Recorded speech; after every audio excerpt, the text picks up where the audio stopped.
4 minutes, you said?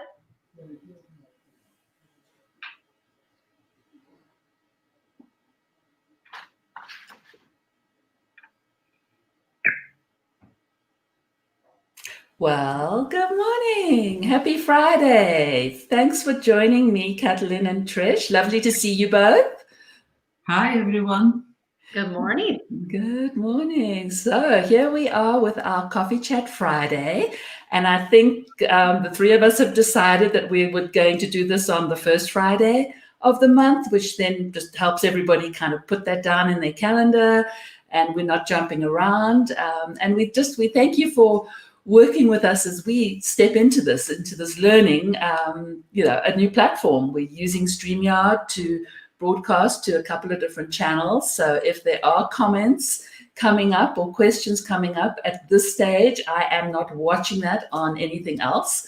So we will be able to respond to that afterwards. But Kathleen, Trish, and I are in my Motivate Mastermind group, and we are just coming together on a Friday for a 15, 20-minute chat of different topics and different challenges that women have as an entrepreneur, as a partner, as a mother, as an aunt, as a whatever. We've all got so many things in our lives to balance, yet we get joy in our heart from running our businesses. And so today we are here to talk about work-life integration.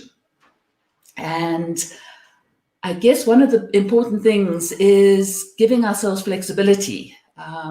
Kathleen, I don't know what this word means to you. I know we throw around work-life balance, but is work-life integration a better description? Does it sound the same thing to you? Well, I think that today this work-life balance, most of us do not go in an office, but build our business from home because of COVID. It is very important to somehow separate, because otherwise, it's easier to leave everything behind and arrive at home and a space where you should relax and you should have peace and harmony. But if it's within a space, that is even more important to somehow try to separate. And my recipe is to have some rituals to give my body a sign. Now I'm working, now I'm enjoying my free time. I love that. And I think you're very blessed to have the beach right there, that I recall that you, and I think that's so important, doing something physical and getting out and appreciating nature, getting some fresh air, getting some good breathing in, and allowing ourselves just to relax. Trish, I know you are also surrounded by beautiful nature. How do you find, you've been working from home for a while. I know Kathleen has as well. So, it's not only the pandemic that's brought us home, we do choose to be location independent. So working from home, or if we're able to travel, when we're able to travel, we can take our businesses with us. But how do you find this integration into your life with your partner, your home life, separating?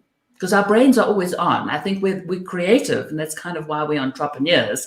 That sure, it's any time of the day you suddenly got a new idea, and you perhaps want to implement it or do something, whether it be marketing or designing or reaching out, and then you've got we have to integrate our personal life, make sure we have time for rest. So, Trish, how do you find that?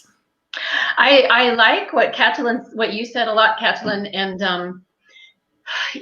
trying to have some connectivity during this time where a lot of us are feeling pretty isolated and missing our colleagues and our friends in person. In the coaching sessions that I practice with clients, the life pie, oftentimes it's called the life wheel, but the life pie is something I give a lot of thought to. And I was telling Kathleen the other day, I need to remember it for myself, because our life pie can shift. And so I love Kathleen's idea of the rituals, a way to begin and end our day, a way to say this is a transition in our day because we are working from home so much. And then separating the personal from the work. I think does require a shift in how maybe we used to do things before the pandemic. And even with or without the pandemic, just the ability to shift our minds and recognize when we feel anxious, recognize when we feel fatigued or like we cannot focus, which happens to me every day. Right.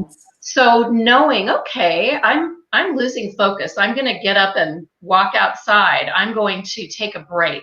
So that's something I talk a lot with folks about and try to remember for myself is just having those shifts. Right. And then, I think having a schedule, I mean, we've spoken about that. We've spoken about time blocking and how important that is. And that if you do block time on your calendar, and I think, Katalin, you do this as well, besides work time, that we block in time for lunch, walking on the beach, yoga, self-care. So I know that you feel quite strongly about blocking time and focusing, right? I do. However, we were just really talking about this with Trish after the last yoga class.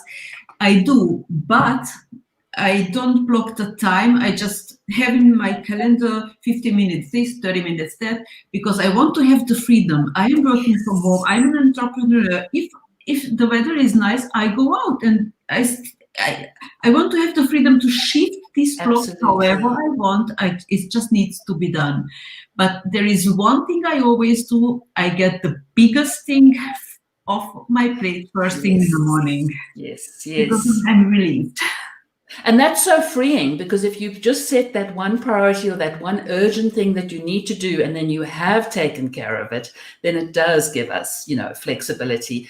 And I think that, we also have schedules that we need to coordinate, don't we, with the people that live in our homes with us. I don't know, Trish, how do you find yourself and Joel, Katalin and Alex, you have to coordinate your schedules because we can't always be in front of our computer and we can't always be in our office.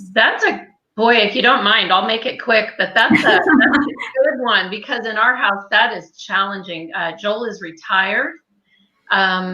He doesn't quite know what that means yet because he's very productive. He still does quite a lot. And so even that mindset, what does that mean and how do I react to that? So with that in mind, how do each of us respond to our partner's way of managing their day? What I'm finding, which may sound selfish, but is focusing on, I love what Katalin said, thinking about what I need to tackle right away. I wish I could say I do that first thing. I should. But I would say helping each other to just supporting each other to do what works best for us, letting our partner, and again, I don't succeed at this every day by a long shot, but helping our partner do what works best for them, honoring that, respecting that, and hoping they'll do the same for us. And I think giving space. Right. And I know that for Rob and myself, we do try and check each other's calendars at least to kind of go, okay, this is what we're doing, or this is when we're going somewhere. Or for him, for instance, you're going live and you're using the office space again, and to make sure that he's got to walk around the outside of the house to be able. But Katalin, I know everyone's dressed in the morning, right? Katalin, I know you've got quite a bit to balance in the sense of, Alex has his business that he runs from home. Sure. And you're supportive in that business and help him with the marketing, and then you have your own business. So you two have quite a lot to try to balance and coordinate. Yes, but I'm very lucky because Alex is very flexible. So even if we plan on something and we can't do it, that's okay. And he's really, really flexible. I am not. So one of us needs to be more. But we always eat together. This is the only thing we try to do. We don't have breakfast, but we have lunch together or dinner. So late lunch. So that's the only thing. Sometimes that's the only time we meet. Really, we just see each other in the flat.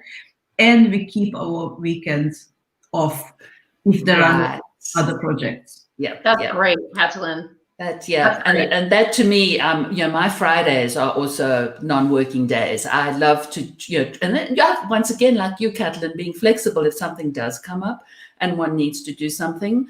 But generally in my mind, I know by the end of a Thursday, my work week is finished.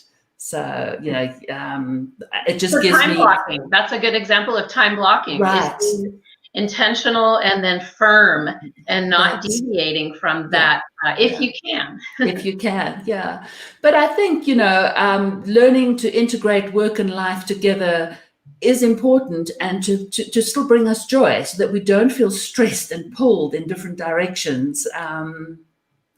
Katalin, what do you think about that? And if we do, because this happens, there is always something unseen that interferes. I think, for me, it helps to just close my eyes and take a few breaths, because then relativizes. I don't know how to say.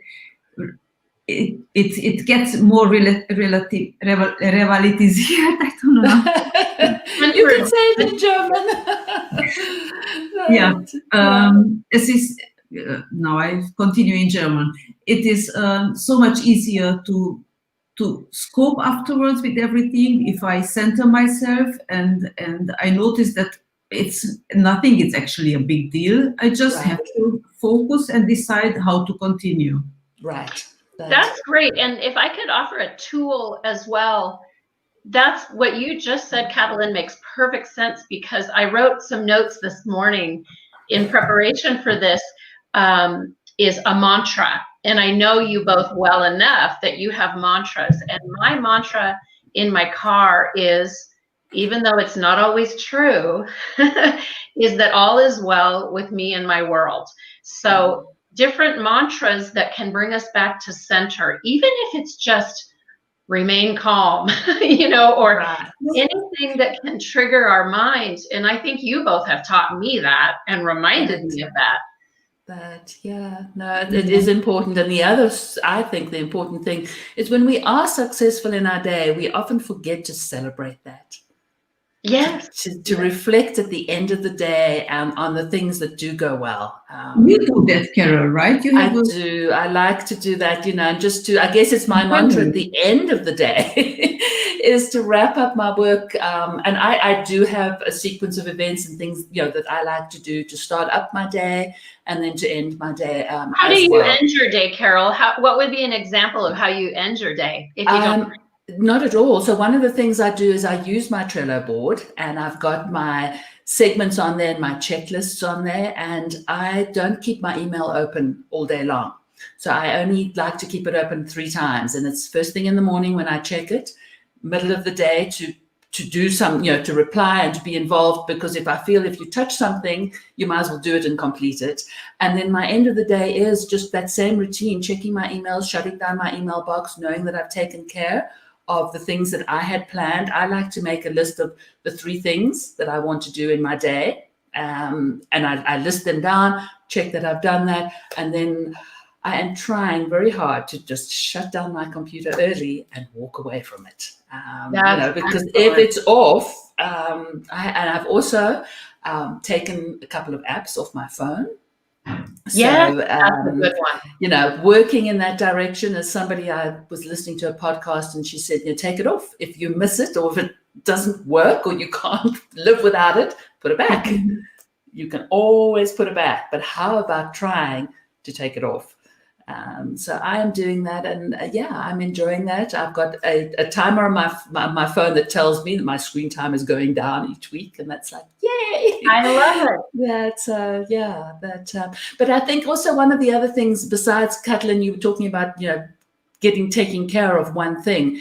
When I wake up in the morning, I find, I don't do this every day, but if I set an intention for something that I want to do and hold on to that. And for me, at the moment, many a time it could be, I really want to exercise my horses daily. And if it's only just for 15 minutes, and for their health, one of our horses is fairly old, and it's, but if I set that intention and I tell myself, as opposed to just putting it and writing it on a checklist, I'm going to work with the horses today, but I set it as an intention, it's amazing the difference it makes. Yeah. That claiming And it. it gives you also so much back. I just can't imagine how rewarding can be working with animals. That I And know. horses especially. Yeah, I have my Yeah. daughter at the moment saying, "Mom, we need a dog in the house," and I'm like, "Nope, not yet." That reminds me, when you both mentioned how you begin and end your days, we are without a dog right now as well, and we always have a dog. We're taking a little time after we lost our last dog. But I remember a very positive ritual where that animal helped, and beautiful creature helped end my day was, believe it or not, when I would shut down my computer, that animal, or it's not just an animal, is it? They're beloved creatures. Yes. But Charlie would jump up when the computer went down because he knew it was time to walk. And so I love that connection. Animals even know, so they're looking forward to it. And it's a connection. We would take a walk. So when I shut down my computer, if it was a snowstorm, we had to walk, They definitely do connect us back to take time off. So, well, ladies, this was lovely. I just want to tell everybody where they can find you. So I'm going to put Trisha's little banner at the bottom, and you will find her at healthylifemindset.com.